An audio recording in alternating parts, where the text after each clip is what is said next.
Buen día que está chen, a la fin arranca ese proyecto que tos leva anunciando dende fa muitos tiempos en es míos perfils socials, la mía canal de raso en aragonés respectiva ao dereito civil de Aragón.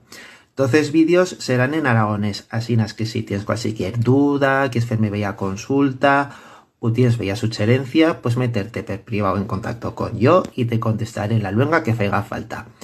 ¿Per qué en aragonés y per qué agora? Per dos razones muy simples. En primeras, porque ya caleva, y segundo, porque precisamente ahora y lo mejor momento. Entonces voy a explicar muy brevemente cuáles son para yo los tres hitos más importantes de la historia del derecho de Aragón.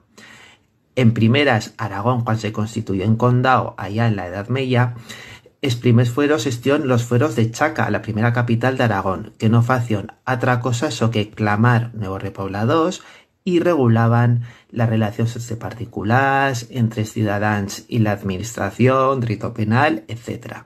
D'impuesas, lo Vidal Mayor que toz conoixerez, que estén escritos per Vidal de Canellas en latín y aragonés, una obra a saber qué importan.